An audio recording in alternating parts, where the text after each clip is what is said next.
Hello, my beautiful people. I hope you guys are doing great.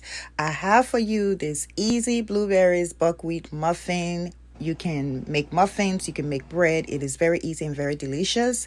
So let's get started. Have a good day and be safe. So this here is our buckwheat flour, and then our einkorn flour, 1 cup. And here we have some ground up pumpkin seeds and flax seeds. So I use a little over 1/2 cup of pumpkin seeds, and flax seeds I use 2 tablespoons. And then we have our oil, which is 1/2 cup of oil. You can use less if you want to. It's up to you. And we have some salt, 1 teaspoon. Vanilla extract, we have 1 tablespoon. We have 2 teaspoons of baking powder and 1 teaspoon of baking soda. We use our flax milk.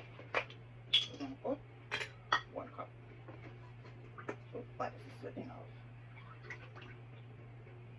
I might need a little bit more than 1 cup. We'll see. Then we have our apple cider vinegar.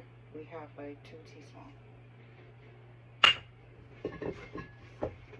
So we are going to need about at least 1/2 cup of milk.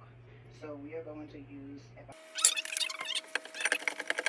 This is the one that I use. I get this one from Mom's. You can look online. You can also check Walmart and see. So I usually use half.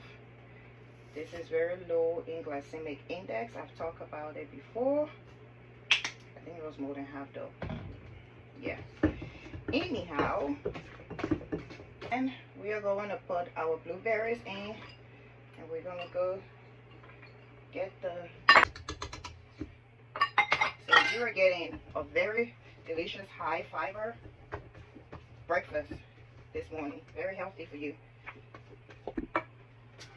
So.